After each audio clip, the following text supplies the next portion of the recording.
Yo, it's Blink9890 back with another video. And do you see the game that I'm playing? If you don't know it, it's called The Witcher 3 Wild Hunt. It was Game of the Year for 2015. The majority of, well-known sources who reviews games and everything chose this as Game of the Year. It's a really great game. It's amazing. I love it. Before it wasn't really an open world game, and this time they made it open world. You could do a lot of things. Things change. People react to you differently depending on what you're doing. Different things here and there. It's really amazing in my opinion. The people who made this game, the developers, they're called CD Projekt Red. I really like CD Projekt Red. I think most of the games they make is pretty cool, but the main majority one is The Witcher 3.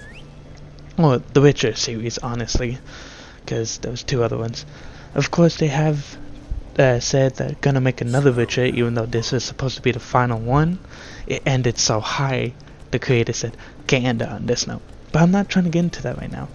CD Projekt Red is making another game. It's called Cyberpunk 2077. Most of y'all should know this, but if not, it's basically a sci-fi futuristic game, and there's cars, there's gangs, different things here and there, and it's really interesting. I like how it's going, I like the way it looks, and E3, they showed a trailer this last E3 2018. It looked really amazing.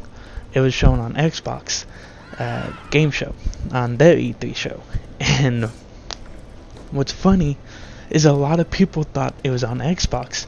They came out and said no, it was on PC. A lot of fanboys were like, oh, what? And I've seen Twitter arguments on that, but I'm not trying to get into that. I want to talk about the Cyberpunk RPG mechanics, leveling detailed, additional languages confirmed. With everything how it seems it's going, they said first it's an RPG and second it's a shooter. That's something that kinda held back Fallout 4. In Fallout 4, people loved the RPG system, and yet they made it more of a shooter than an RPG. So it's it's the next big RPG from CD Projekt Red. They say it's still quite far from release, but it seems like the team already has a good idea on some of the game's mechanics and leveling will work. So they kind of posted this on Twitter, and they said mechanics will not be too different from the pen and paper RPG Cyberpunk 2020.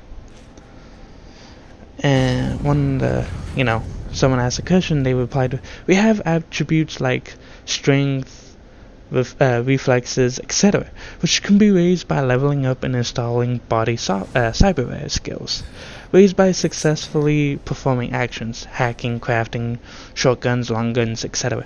Perks unlocked with both Street Cred and XP. And on a related note, they want to know about the languages. As far as people know, it's English, Polish, German, Spanish, Italian, French, Japanese, Chinese, Korean, Russian, Portuguese, and the support and localized games. And they said also Hungarian, Czech, and Arabic subtitles. However, the list is not final yet, so additional languages may be supported at launch. So we have learned that the development is proceeding according to schedule, but there's still a lot of work ahead of the team. Speaking about marketing, CD CEO Adamir Kinchek, I can't say his name. This CD Projekt Red is Polish, by the way, confirmed that the E3 showing was also only the beginning of a long story. So of course we have a lot more to look forward to, and it sounds like they're gonna do more trailers, a lot more, and I can't wait. And they also said that they're gonna take on some political views on this, not taking on, but some quest design, Cyberpunk 2077 quest designer says it's inherently political. So I'm basically going to tell you what that kind of means, to a point. They're not going to make it fully political, but it will like, you know, talk about some political subjects here and there. Like Detroit Become Human did that. It most likely be better, because this is going to be a later game, and I think it's going to be better than Detroit Become Human. But and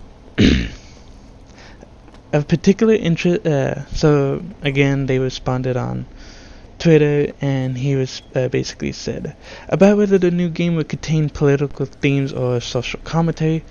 Cyberpunk 2077 is a game about people with power at the top and people at the bottom with none. He replied that power can come from money, hierarchies, technology, and violence. The original Cyberpunk 2020 setting, like the setting of The Witcher stories, was a complex critique of the author's world, and we don't shy away from that in our games. On the contrary, I think it's one of the things that sets us apart. Cyberpunk is an inherently political genre, and it's inherently political franchise.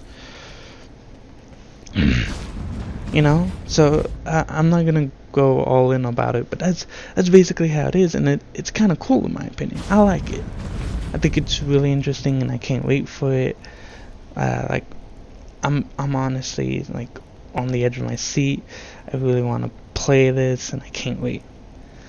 Another one is Cyberpunk 2077 has 10 writers. Games won't be comic book sees villains.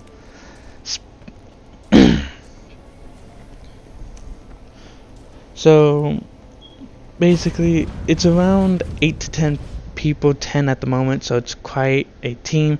At the beginning it's like all the teams sort, and on a high level it's decided what's the direction, and then we come up with a sort of story outline, so to speak, a very bird's eye view of how the story progresses. Narrative is key at CD Projekt Red. This Witcher 3 proves what they just said. I like to say narrative is key rather than story is key, because it all comes down to the narrative terms really working closely. So basically, I'm just gonna kind of like tell you, because I read it beforehand. The games won't be comic book series, because like most comic book villains and games are kind of like, there's not a lot of diversity in on them. Like, you know, it's cause they told me to, or cause I have no choice, or cause I want money. They're gonna have more motivation, different reasons. You know, they're not all gonna be the same or close to similarly the same, because that actually happens a lot in video games and in comics. And then another one is, like I told you, it's going to be RPG first, and then shooter second, or before shooter. So, Patrick Mills, quest designer for Cyberpunk 27, in a recent interview with GameRanks, he offered reassurance that the shift to a first-person perspective. Yes, they shifted to a third-person to first-person. Personally, I'm okay with that, to a point. Like, I actually like third-person more than first-person, but it's okay to a point. He explained the reasoning behind the shift and other elements of Cyberpunk 2077 design.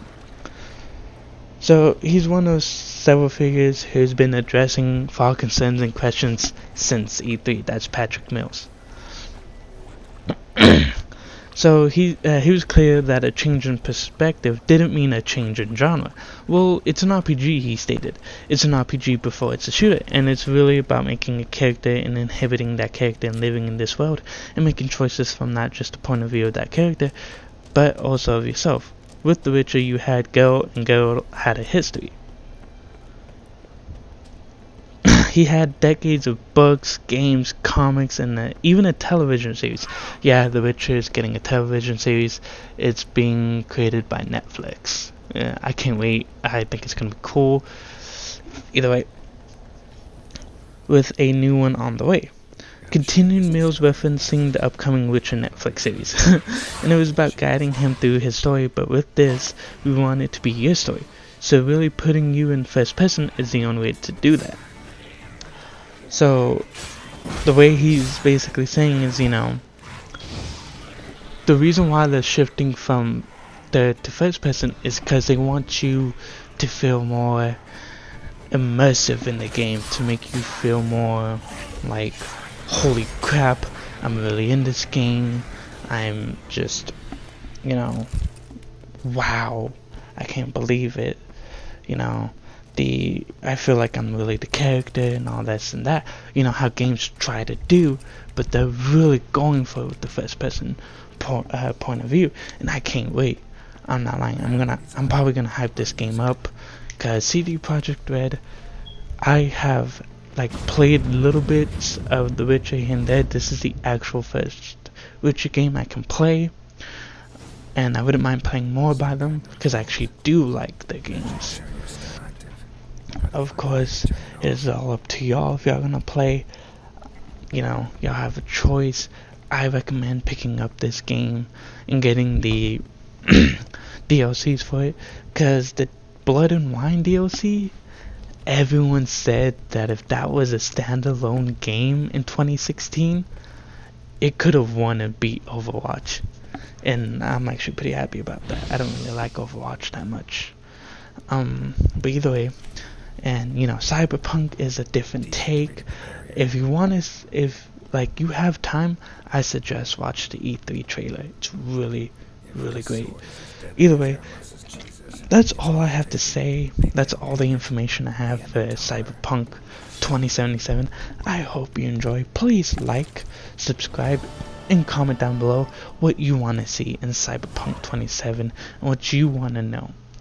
I know I'm covering 2 other games, and I am trying to find information on them, but so far I really can't, I'm being honest with you. But either way, I hope you enjoyed. Peace.